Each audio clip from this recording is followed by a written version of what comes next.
Welcome into 11 Personnel. Nick Roush and Adam Luckett here with you for another week of Kentucky football. Thanks to our good friends at Eckrich. The best meats in America are at Eckrich, and they're proud to present the $1 million challenge for teachers this 2022 season. Eckrich is partnering with Extra Yard for Teachers and Kroger to invite a local teacher and true hero onto the field at the South Carolina game October 8th.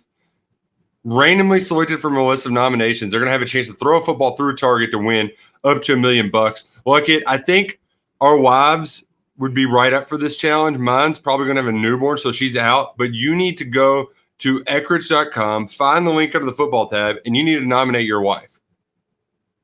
Yes, I certainly need to do that. Maybe some listeners out there could do it for me. I think her school could use $1 million in upgrades.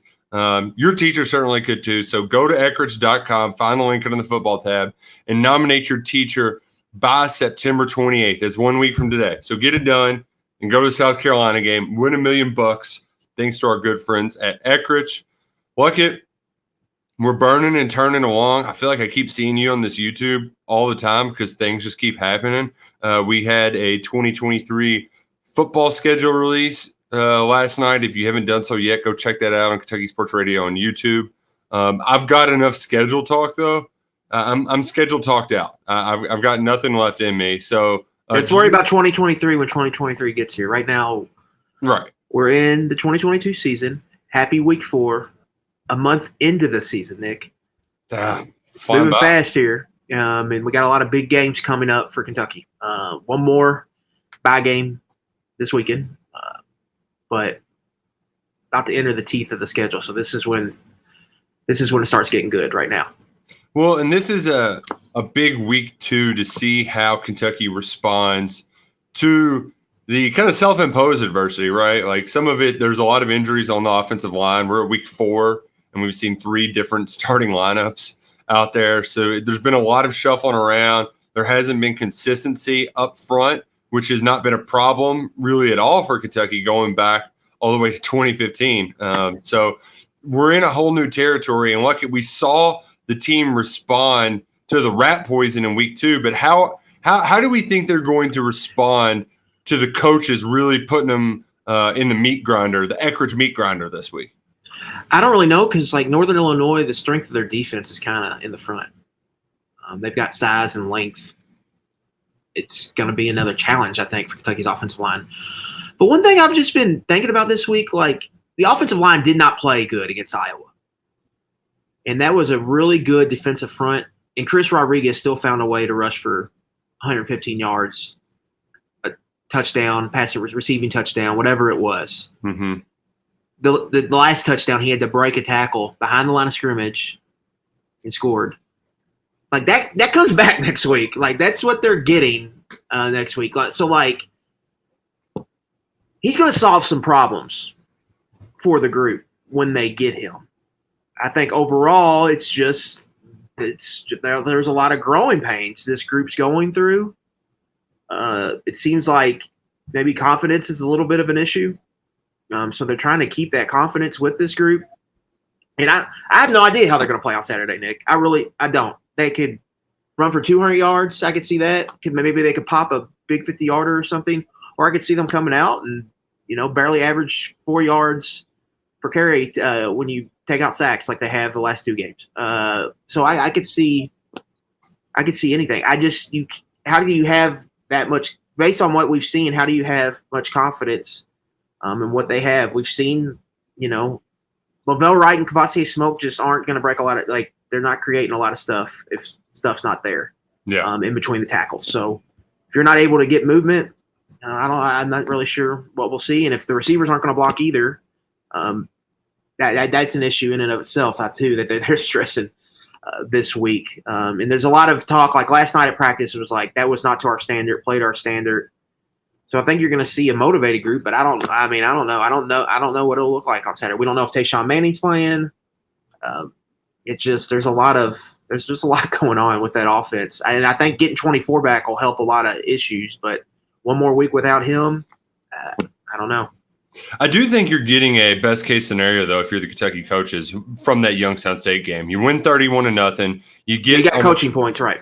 Yeah, you get almost 500 yards of offense. Like there was a lot to like about it, but you're getting enough ammunition to where this team I think is going to be pretty pissed off Saturday night. And I think I'm going to learn a lot about him on that first drive because it'd be easy for him to come out a little lackadaisical after sitting around in the hotel all day, night kick. I'm sure it'll be a fine crowd, but it's not going to be raucous by any means. So I think you'll learn a lot early on. Rich Scangarello has schemed up some good stuff, but the execution has not always been there where you just have like rogue plays just completely blow up drives, right? So I still ultimately don't think Kentucky is going to have a ton of trouble with this Northern Illinois team who we don't know as of yet if Rocky Lombardi is going to be playing on Saturday. It was a great coach speak line from Thomas Hammock, right? It was we got better news than expected, but there's no telling. We'll see you later in the week. It was a master class in a fourth-year head coach, but because this team, they won the MAC last year and beat a Power 5 team. Now, granted, it was a bad Georgia Tech Power 5 team, but they did all that because they had Lombardi. Like he's the reason why they're picked to win their division. Well, more importantly, they ran the ball really, really well last year, and they're having some similar issues to Kentucky where they just haven't been able to run the football as efficiently as last year, and that's really hurting their offense. I think you've seen Kentucky's gain some respect here in the desert over the last few games. Miami, Ohio, it's pretty much the same team as Northern Illinois, like the same tier. What was that spread? 19, 18 points. And not only the odds maker, I think the bettors too are starting to realize Kentucky's been a little bit of a cover machine here. 5-0-1 in their last 6, dating back to last season. The under is 3-0 this season, Nick. Under 53.5 for Kentucky. Now the over is 3-0 for Northern Illinois games. So kind of fork in the road moment here. I've been a big under better this year. It's the Big Ten West isn't right in my brain. I'm just stuck on Big Ten West under. As a fan of the good under sweat, I feel you on that. It's a fun ride that not many people realize how fun it is until you actually dive in and do it a few times. But I just think Kentucky's gaining a little bit of respect here in the betting community, both odds makers and bettors. That's why I think you've seen this line as 25.5. I think people are assuming Rocky Lombardi's not going to play. 25.5 is going to be rich if he's out there, I think, for Kentucky to cover that spread. But if he's not, right, I think it's good. Ethan Hampton, who was their backup, not very good last week, Nick. 19 throws, took 1 sack. Only explosive completion came on a shallow cross that the receiver took 70 yards to the house. AKA he's game manager to the fullest, not throwing the ball downfield. Well, first time he's ever played, really. This will be his first start if he goes. He's a redshirt freshman. He didn't really push the ball down the field against Vanderbilt. He struggled. And then you add that with their an inefficient run game they've had. We have to see, at the end of the day, you got to see what the run game looks like when Rodriguez gets back. But moving forward, how do you know what to even expect? I mean, we kind of expect what we've seen through 12 quarters, which is some struggles. Try to avoid negative plays. If you can avoid negative plays, they should be okay. But they are due to pop like a big run, so maybe that happens on Saturday. Yeah, could certainly use it. But otherwise, it's not unrealistic to imagine that this is a world where the strength of the team is in Will Levis in the passing game. No doubt. Yeah, just look at the numbers. The numbers will tell you.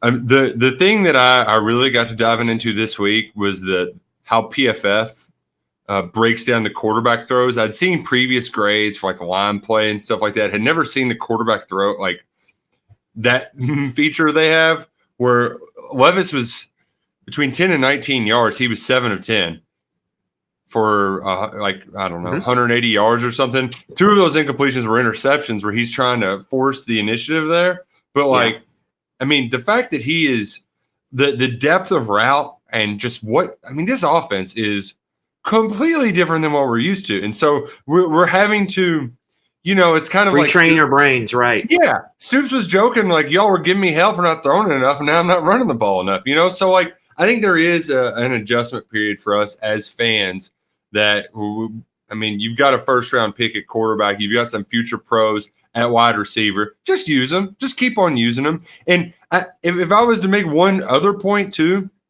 it's that Levis was under pressure a lot less than you thought on Saturday. It just really, you notice it a lot more.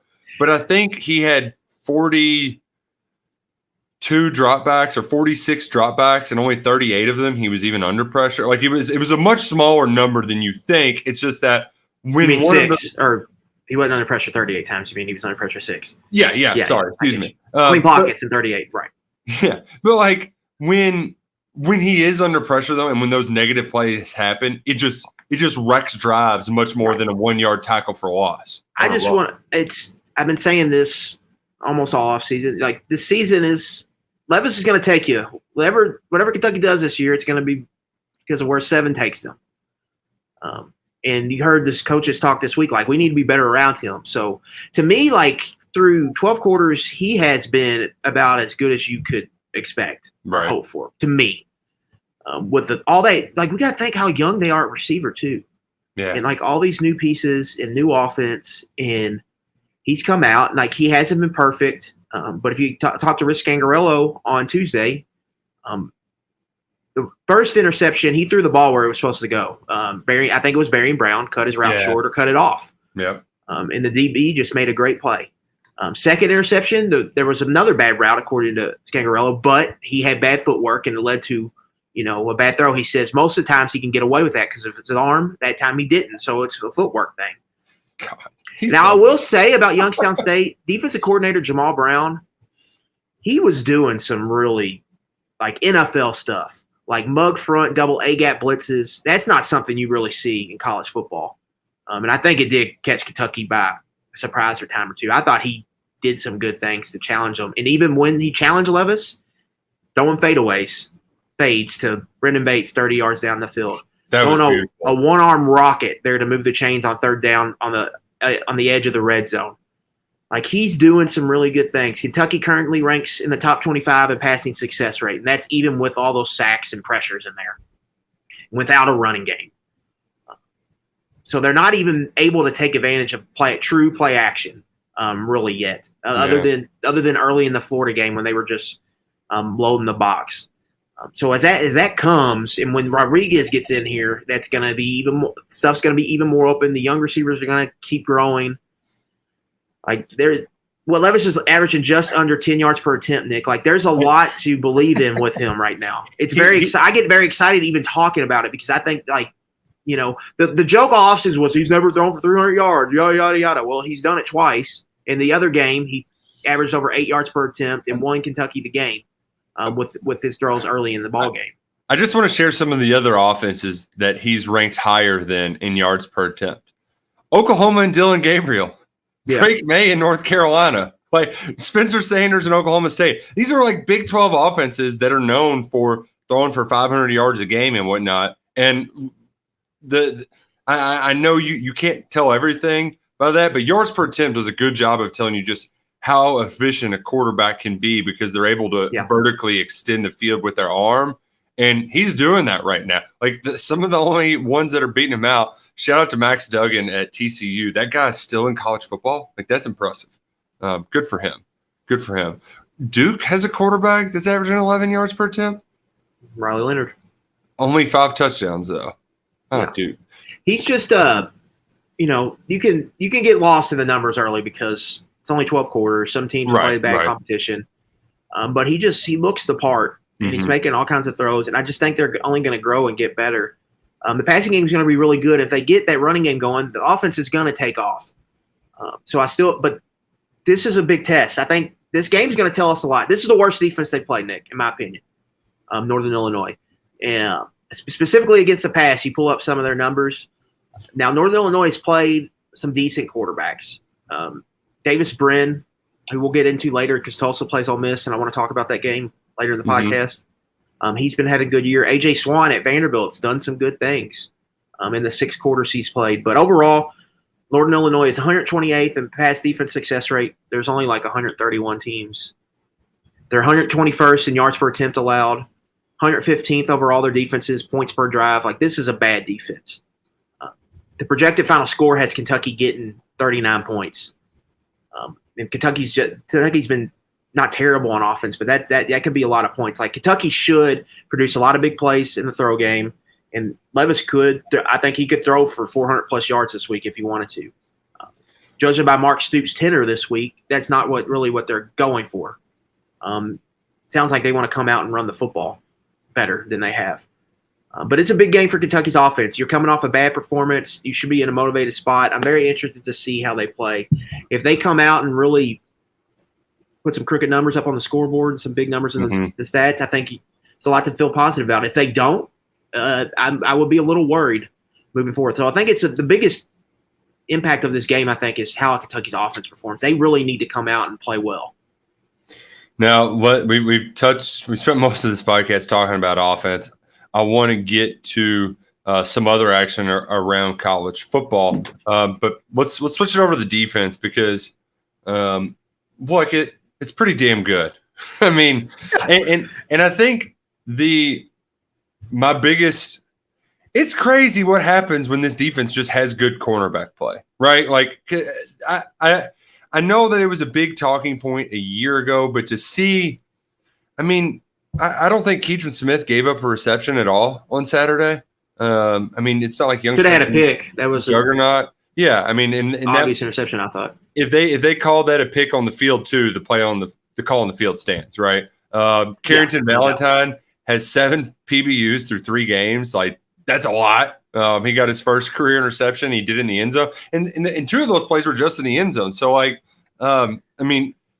Having improved cornerback play has made such a significant difference, especially when your front 7 is so stout, right? Yeah, like, that's where it starts to me, right? I mean, teams just aren't able to run the football against Kentucky, and that's going to be a huge talking point once we get to that Ole Miss matchup next week. Yeah, they've given up 3 red zone possessions in how many games? And then one of those came against Florida on a short field.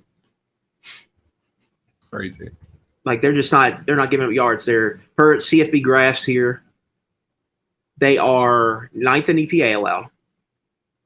They are 8th in defensive success rate. They are 6th against the rush. Like a lot of talk around Florida was like they ran the ball against Kentucky. They ran the ball. They really didn't. They popped 2 runs. Other than that, Kentucky was getting them behind the chains all night long. I mean, that's why Anthony Richardson was throwing it so horribly on third down. They are, let's see here, 17th in points per drive, 1.12. Like they're just the top 25 defense in every metric. And when you add all of that up, that equals a top 10 defense as of right now, where we stand heading into the season. And then you look at some of the preseason projections. If you dig into SP Plus, like I thought SP Plus was a little high on Kentucky coming into the year. They had them as like a borderline top 10 defense, mainly because of all that returning production and some of the recent results Kentucky's had in the past. But now it's looking like it could potentially be. Like it's up there with 2018 through 3 games. Now we'll see how it goes through the rest of the year. And see how they function without JJ Weaver. Yeah. Like I really do want to see. I wish Rocky I would like to see Rocky Lombardi play because he is the best quarterback, especially passing. He's more. It's really close to Gabbert. I would say he's a little bit more efficient than Gabbert. What I've seen from him this year makes me think he might be a little better than Gabbert, but. He might not play, and he might be pretty hobbled if he is with that left knee injury. He had on an awkward slide. Like that's how he hurt his knee. He was sliding. His foot got caught in the turf. Yeah. So it was kind of an awkward injury. So I would have liked to see them against a better passer.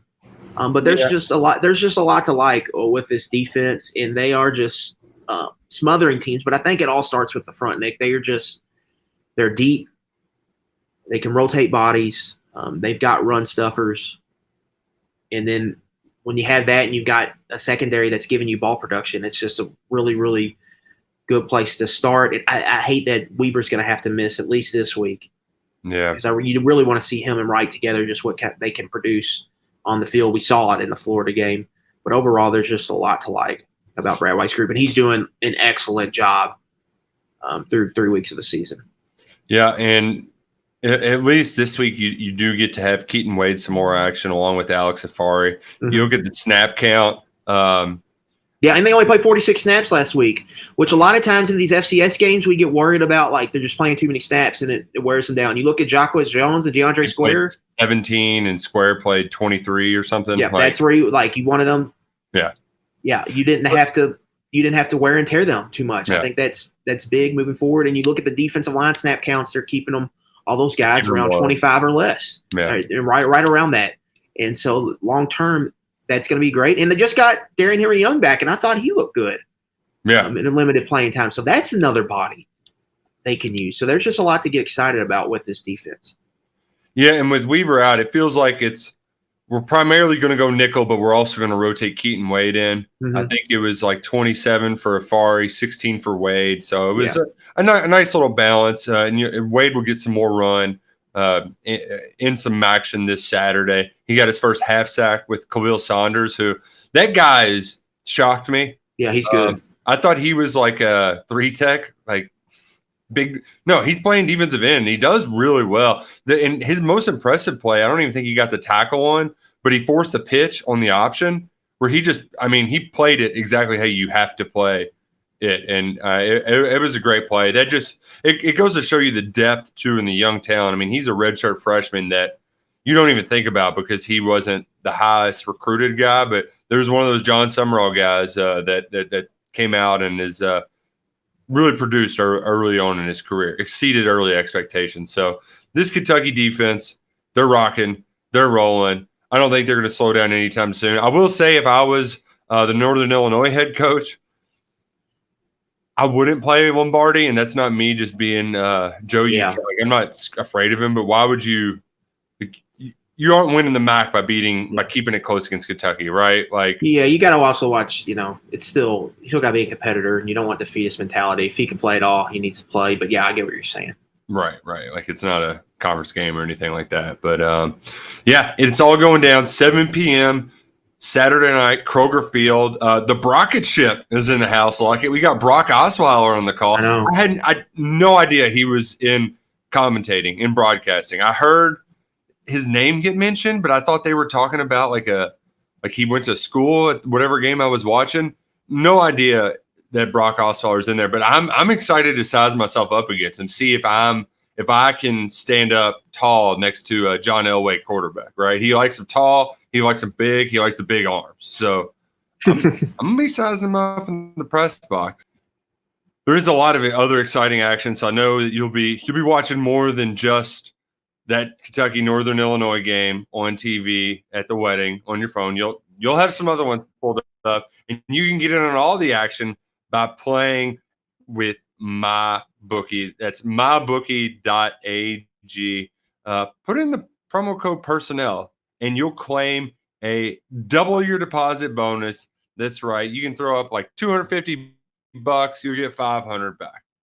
It's a great way to get some extra action in on all the games this fall, whether you're betting Big Ten unders, like I'll be tempted to when Rutgers plays Iowa, or you're hammering the over in the play.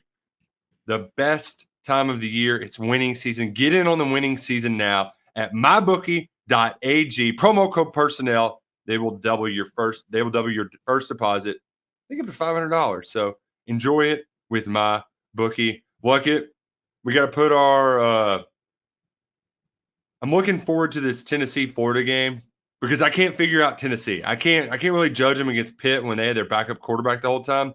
So I'm curious. I have no idea what this Tennessee defense is going to do against Florida's offense. Florida's offense isn't a juggernaut, but I just don't know if they like what's that going to be. I'm fascinated by this football game. The anxiety is big in Tennessee this week. They've lost 16 of 17 to Florida. They're checkerboarding the stadium, which they always lose. Game day's coming to town, so everybody is like walking on eggshells on Rocky Top right now.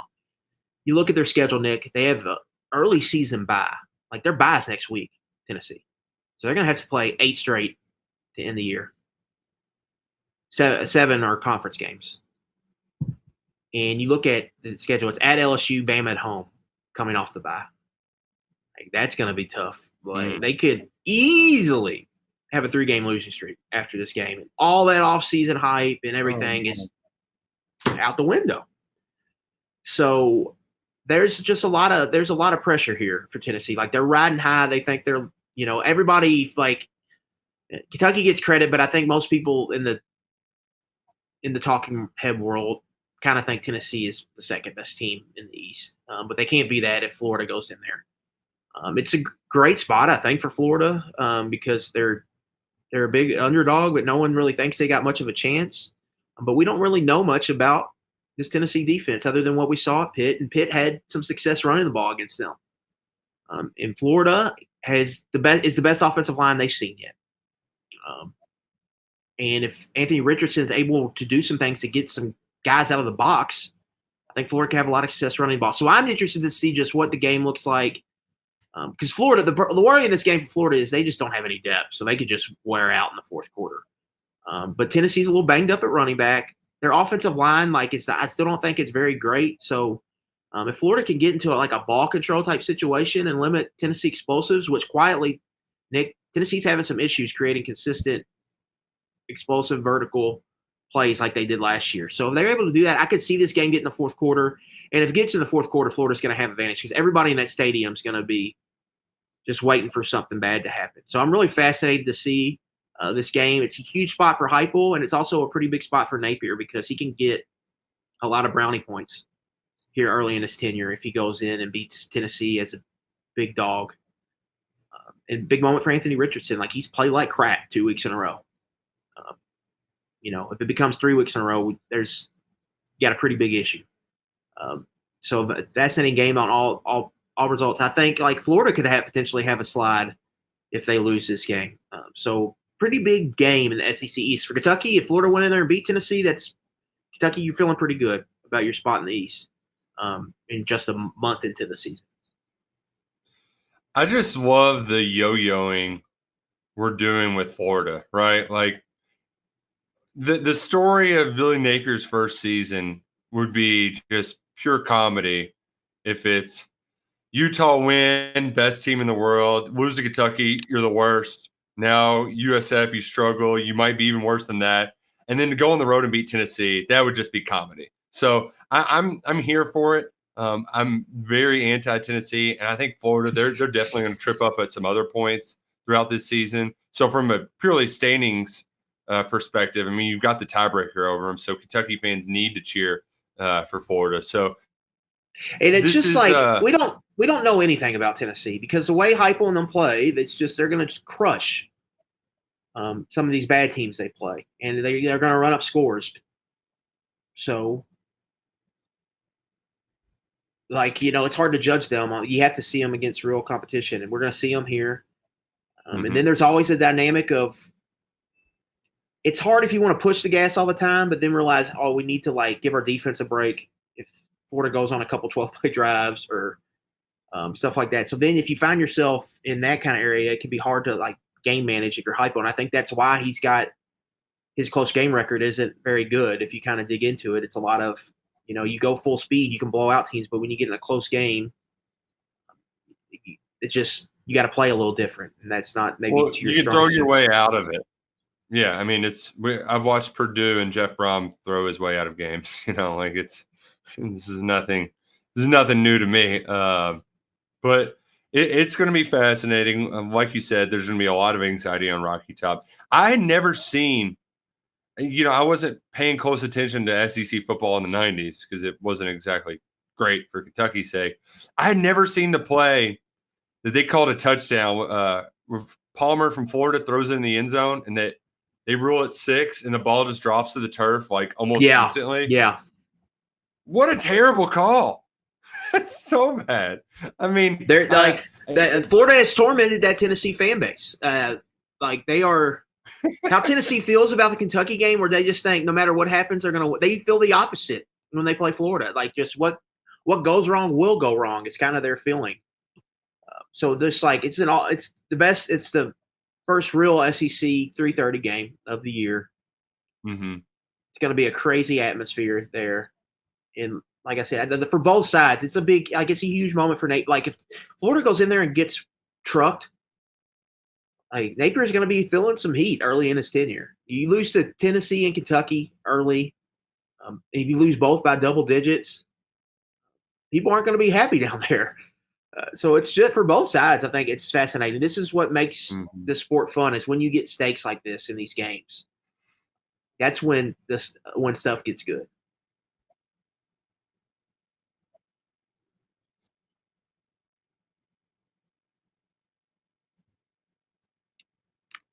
I I don't want to talk about some of the other big games because I've already got Ole Miss circled, and they're kind of similar to Tennessee. I haven't figured them out yet. Like Lane Kiffin's talking about not running up the score on Georgia Tech because he feels bad for Jeff Collins. Like it's a really, really bizarre times at Ole Miss.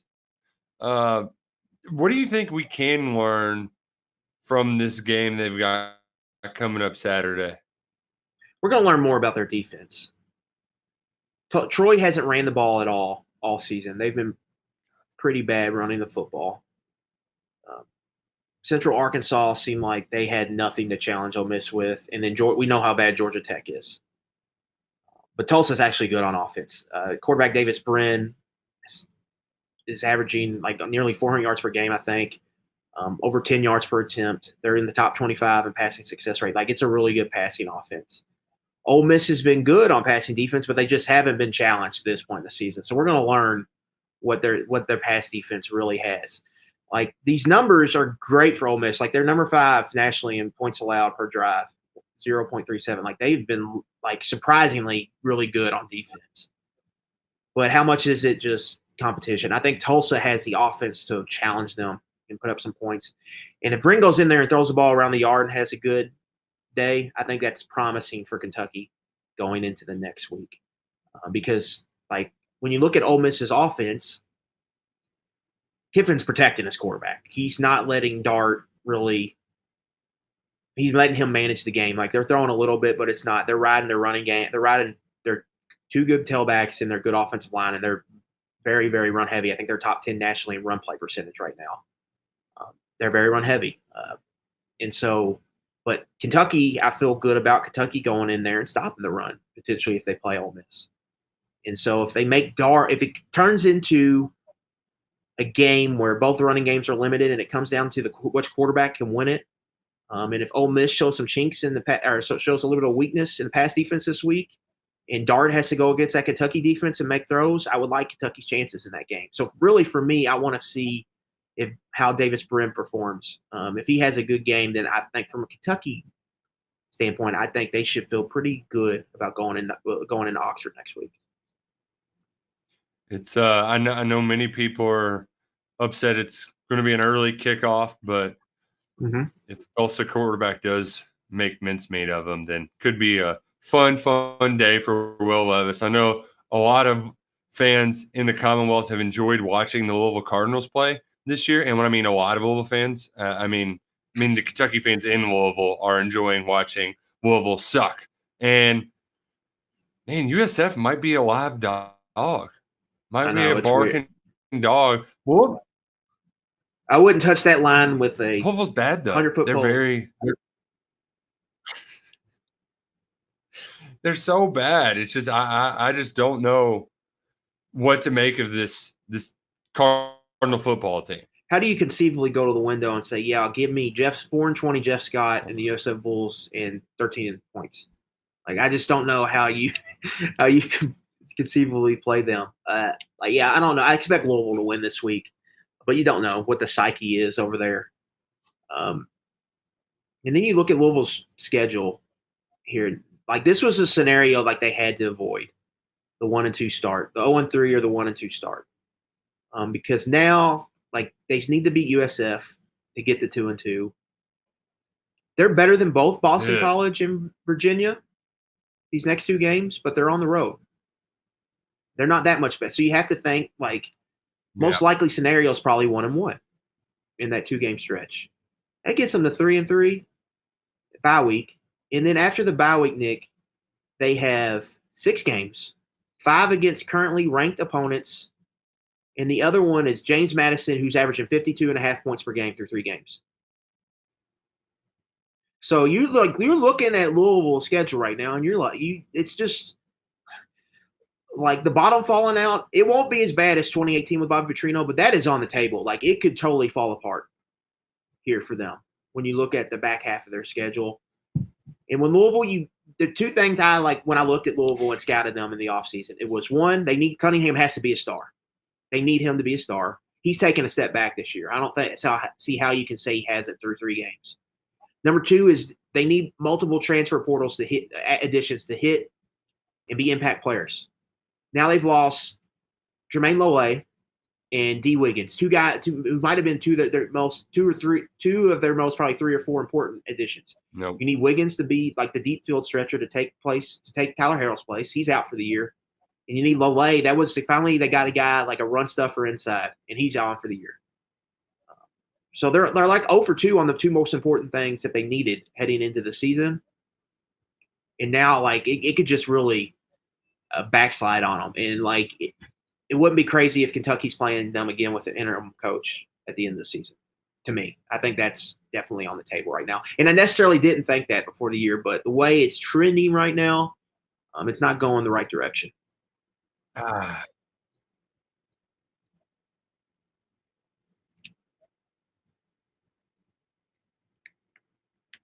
It would be funny if they didn't go to a bowl game.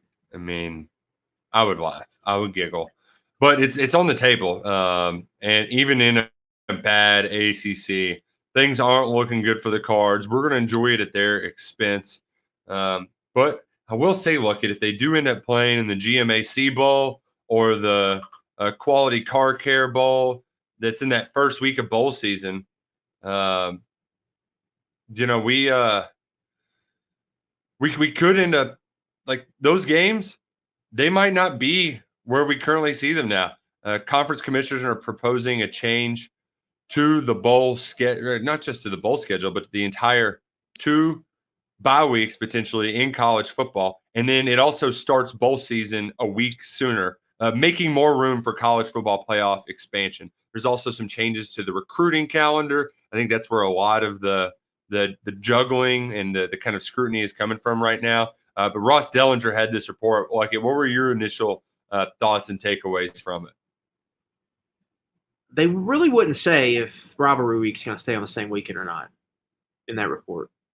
Like, is it going to stay on Thanksgiving weekend or is it going to go to the weekend before? If you go back 15, 20 years ago, it used to be the weekend before Thanksgiving. So that's pretty interesting to me.